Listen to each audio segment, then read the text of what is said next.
the general who escaped defeat and came back for revenge. What if I told you that one man's ego was so massive he turned the most humiliating retreat in American history into the greatest comeback of World War II?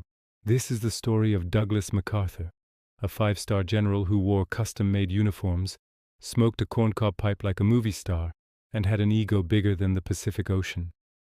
In 1942, he was forced to run away from the Philippines with his tail between his legs. Stick with me, because what MacArthur did 3 years later will blow your mind. And General Douglas MacArthur, commander of all Allied forces in the Far East, is sneaking onto a tiny PT boat like a fugitive. This is the same guy who spent months telling everyone he'd hold the Philippines against Japan. The same guy who swore he'd never retreat. And now. But here's what makes this moment insane. MacArthur doesn't see this as a defeat, because Douglas MacArthur doesn't do anything small. Everything is theater. Everything is legend. Because without knowing this guy's personality, you can't appreciate just how spectacular his comeback really is. From the moment baby Douglas could understand words, his mother told him one thing over and over: you're destined for greatness. You're going to be the greatest general America has ever seen. It either breaks you or creates a monster. He graduates top of his class with the highest grades in 25 years. Valedictorian. Perfect record. The guy was brilliant. But here's where the ego starts showing.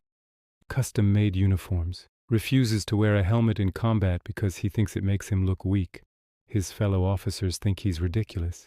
But his men, they worship him. He can inspire people. When he talks, you believe him. When he gives a speech, you want to run through a wall for him. World War I. MacArthur's a colonel, leading troops in France. And just like Custer, he's fearless to the point of insanity. He walks through no man's land under German machine gun fire without even flinching. His soldiers watch him stroll through artillery bombardments like he's taking a Sunday walk. By the end of the war, he's earned 7 Silver Stars and becomes the youngest division commander in the American Army. After the war, he becomes the youngest superintendent of West Point, then the youngest 4-star general. Everything he touches turns to gold. But here's the thing about MacArthur. The bigger his success, the bigger his ego. And by the 1930s, his ego is astronomical. He becomes chief of staff of the entire U.S. Army, and he starts acting like he is the Army. He makes decisions without consulting the president. He gives speeches about military policy that contradict official government positions. He basically thinks he's above civilian authority. In 1932, when World War I veterans march on Washington demanding their bonuses, President Hoover orders MacArthur to disperse them peacefully. MacArthur ignores the order, brings in tanks and tear gas, and violently crushes the protest. His aide at the time, a young officer named Dwight Eisenhower, watches this and thinks, this guy's gonna get himself in serious trouble one day. But MacArthur, 1935, the Philippines are still an American territory, preparing for independence. They need someone to build up their military. MacArthur volunteers, gets himself appointed Field Marshal, a rank that doesn't even exist in the U.S. military, and moves to Manila like he's a king. He lives in a luxury penthouse, and 9 hours later, 9 hours with plenty of warning, Japanese bombers hit the Philippines and catch MacArthur's Air Force completely by surprise. This should be MacArthur's fault. Blames everyone but himself. Instead of defending the beaches and stopping the invasion early, he pulls all his forces back to the Bataan Peninsula. But here's the problem. There are no reinforcements coming. America's focused on Europe. The Philippines are on their own.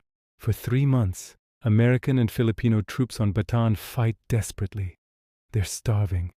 He's safe in his headquarters on Corregidor Island, eating regular meals, sending out grandiose press releases about how heroically they're fighting. They make up songs mocking him. Dugout Doug MacArthur lies a-shaking on the rock, safe from all the bombers and from any sudden shock. And that's when President Roosevelt sends MacArthur the most humiliating order of his life. Get out. Evacuate to Australia. Leave your men behind. For a guy with MacArthur's ego, this is worse than death. Running away? Abandoning his troops? This is the ultimate humiliation. FDR makes it clear. This isn't a request. It's an order. MacArthur, his wife, his 4-year-old son, and a small group of staff officers sneak onto a PT boat. The journey is hell. The tiny boat gets tossed around in storms. Japanese ships are everywhere. They almost get caught multiple times. And MacArthur, he's sitting there, pipe in his mouth, staring into the darkness, seething with rage and humiliation. When they finally reach Australia on March 17th, reporters are waiting. They want a statement. Some inspiring words from the great General MacArthur. And this is when he says it. The 3 words that will define the rest of the war. I came through and I shall return. Later his staff convinces him to change it to just, I shall return. But here's what nobody realizes at the time. This isn't propaganda. This isn't a nice sentiment to boost morale. For MacArthur, this is personal. This is a blood oath. And Douglas MacArthur doesn't forgive. He doesn't forget. And he sure as hell doesn't let anyone humiliate him without payback. He makes I shall return his entire identity. And dropped over the Philippines. He makes it his personal slogan, his obsession. Even the War Department in Washington suggests maybe he should tone it down, focus on the actual war. MacArthur ignores all of them, because this isn't about military strategy anymore. This is about his legend, his image, not just fighting the Japanese, humiliating them the way they humiliated him. Instead of attacking every Japanese stronghold, he bypasses them, cuts off their supply lines, and leaves them to starve. It's brilliant and brutal. New Guinea, the Admiralty Islands, Morotai, each victory, each press release mentions the same thing. One step closer to my return.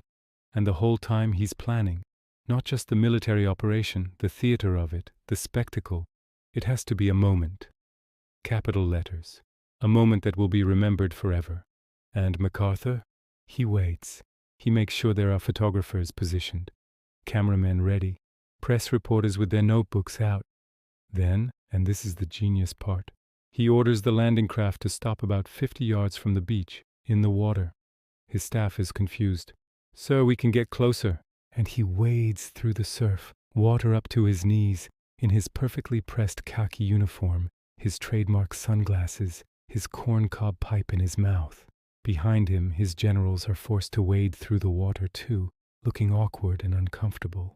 But MacArthur, he walks up onto the beach, grabs a microphone connected to a radio transmitter, and broadcasts to the entire Philippines.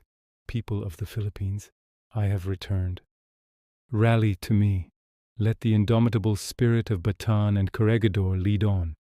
That image, MacArthur wading through the surf, becomes one of the most iconic photographs of World War II. It's on the cover of Life magazine, every newspaper in America. It's shown in movie theaters before films. But here's what makes it even more insane. That first landing, that was just for the cameras. The beach wasn't even that important strategically. Some historians think MacArthur chose that particular beach specifically because it would photograph well. And it gets better. Over the next few weeks, as the campaign continues and they liberate different islands, MacArthur does the beach wading thing again, multiple times. Different photographers, different angles.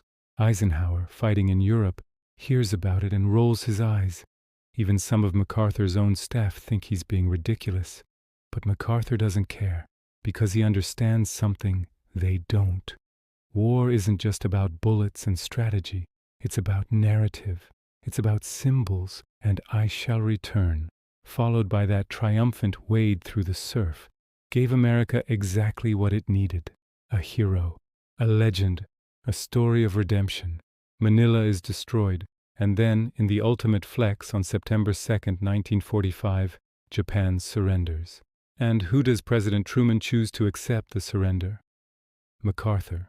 MacArthur stands on the deck of the USS Missouri in Tokyo Bay, surrounded by cameras and reporters from around the world, and accepts Japan's unconditional surrender. The man who was forced to flee in humiliation in 1942 is now the supreme commander, accepting Japan's defeat in 1945. It's the greatest comeback in military history, and MacArthur made sure every second of it was documented, photographed, and turned into legend. Here's the thing that drives me crazy about this story. MacArthur's ego was absolutely massive. He was arrogant, insubordinate, theatrical to the point of being absurd. He did return, and turned it into one of the most iconic moments of the war. That's the lesson nobody talks about. Yeah, MacArthur was difficult. Yeah, he was full of himself. Yeah, he probably should have been court-martialed a dozen times for insubordination. When he said he'd do something impossible, he found a way to make it happen. And MacArthur spent 3 years making sure those 3 words became the defining moment of his legend. It's written by the ones who create moments so powerful, so dramatic, so perfectly staged that people can't help but remember them. And on that beach in Leyte, with the cameras rolling and the water splashing around his knees, Douglas MacArthur didn't just return to the Philippines.